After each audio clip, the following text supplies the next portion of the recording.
میاں بیوی کے آپس کے معاملات کچھ اس طرح کے ہیں کہ میاں کے بھی کچھ حقوق ہیں، شوہر کے بھی بہت سارے حقوق بیان ہوئے ہیں، اور عورتوں کے بھی بہت سارے حقوق بیان ہوئے ہیں قرآن و حدیث دونوں کے اندر۔ اب کچھ مردوں کی عادت ہے، وہ صرف مردوں کے حقوق یاد کر کے مردوں کے حقوق بیان کرتے رہتے ہیں، عورتوں کو حقوق کی طرف ان کا دھیان ہی نہیں ہوتا۔ اور اس طرح کچھ بیویاں ہیں جو صرف عورتوں کے حقوق بیان کرتی ہیں، اور مردوں کے حقوقوں کی طرف ان کا ذہن نہیں ہوتا۔ حضرات محترم، میں آپ کو بتاتا ہوں 5 ایسے حقوق جو مردوں کے بارے میں، 5 باتیں جو مردوں کے بارے میں ہیں اور 5 باتیں عورتوں کے بارے میں، یہ ہر بندے کو آنی چاہیے، ذہن میں ہونی چاہیے۔ اللہ رب العزت قرآن میں ارشاد فرماتا ہے، اب مرد یہ بات بیان کرتے ہیں کہ عورتوں کا مکر بہت بڑا ہے، بہت زیادہ فراڈ فریب کرتی ہیں۔ دوسری اکثر مرد بیان کرتے ہیں 2 سے شادی کر لو، 3 سے شادی کر لو، 4 عورتوں سے نکاح کی اجازت ہے، کہ قرآن میں آیا ہے کہ 4 عورتوں سے، 3 سے، 2 سے آپ نکاح کر سکتے ہو۔ تیسرا عورتوں کے بارے میں، عورتوں کی عقل بھی کم ہے اور عورتوں کے دین کے اندر بھی نقص ہوتا ہے۔ چوتھا کہتے ہیں کہ مرد عورتوں کے سربراہ اور نگران ہیں۔ اور 5واں عورتوں کے بارے میں، بیٹے کا وراثت میں بیٹی سے دوگنا حصہ ہے۔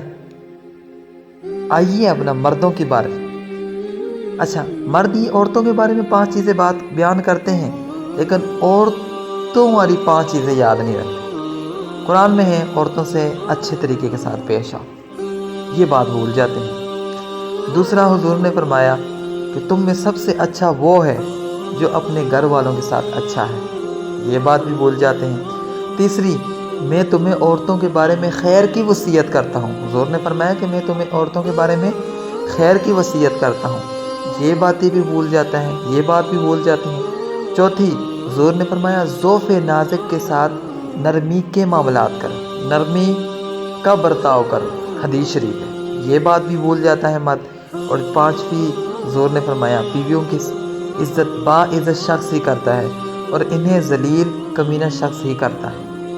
اب دیکھو، مرد کو صحیح بات ہے، مرد کو اللہ نے مقامات دیے ہیں، قرآن کے اندر درجات اس کے بیان ہوئے ہیں، الرجال قوامون علی النساء، کہ مرد عورتوں پر سربراہ اور نگران ہیں، وغیرہ وغیرہ سارے معاملات۔